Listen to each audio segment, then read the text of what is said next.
Hey everyone, this is Captain L. Hunter coming at you again.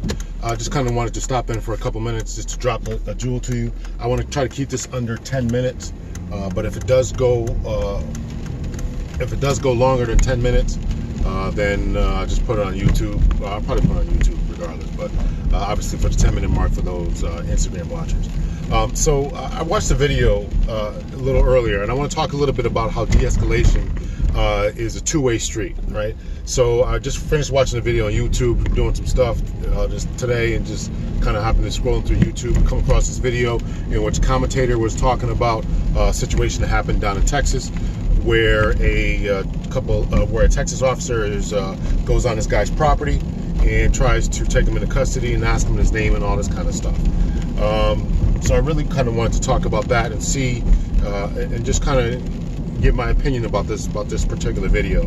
Now, I grant that the officer could have handled the situation better. I grant that. Some de-escalation techniques certainly could have been done, but my point in this is that de-escalation is really a two-way street. De-escalation goes on both sides, or at least should be going on both sides, right? So first off, let me just say that you need to know your state laws concerning your rights, whether you have to show ID or not. They differ from state to state, so you better be sure about what's going on before you start saying, I'm not going to show your ID. Now, the situation I'm talking about, you guys can YouTube this, Google it, whatever, do a YouTube search for it. The video is about an officer comes at this guy's property, says he's wanted in Louisiana. Meanwhile, the guy's saying, listen, I've never been to Louisiana. I don't know what you're talking about. Officer says, let me see your ID. That way we can handle this and get, I can go about my way. You can go about your way. Guy says, no, I'm not going to show you my ID. You came on my property and you're calling me all kind of different names, Quentin or something like that. He's saying his name is. So, listen, I grant that the officer could have handled it better, and in fact, probably handled it wrong.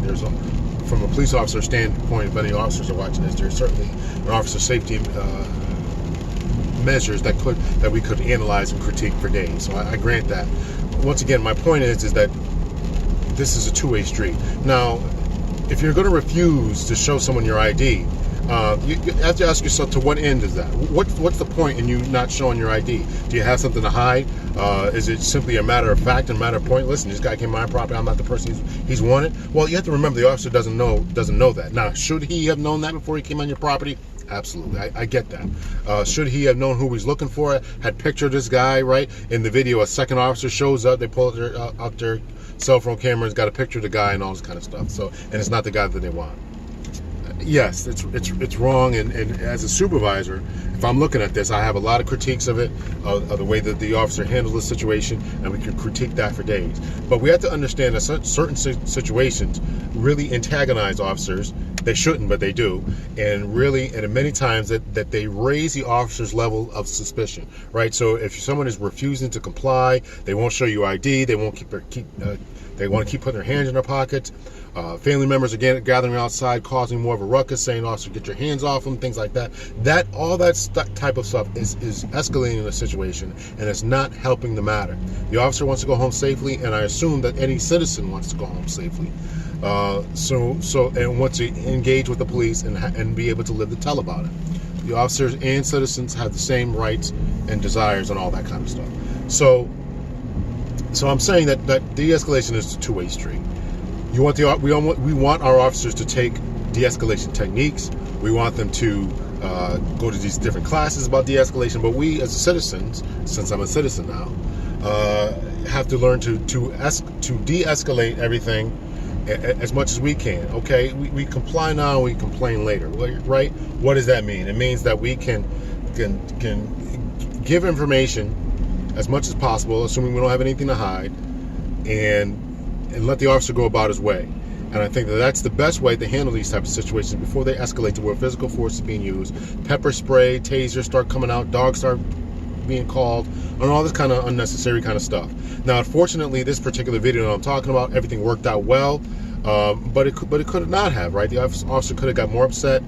The citizen could have got more upset. Starts antagonizing, starts swelling up, starts clenching his fist, which is all kinds of signs and warnings to officers that a fight is imminent, and therefore the officer is going to take the necessary precautions. right? So my point is that, listen, we have to be smarter on both ends in order to make sure that any confrontation, any type of interaction that we have with, as police officers with the citizens, and citizens that we have with the officers, ends smoothly and safely for everyone involved, right? So de-escalation is a two-way street.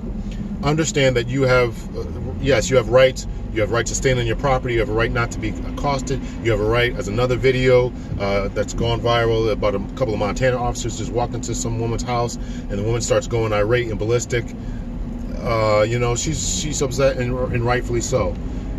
So we all have rights. We have to make sure that we are all doing everything that we can do to make sure that these interactions go smoothly and safely as possible.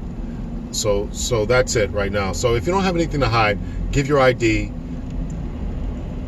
If you don't have anything to hide, then what's the concern?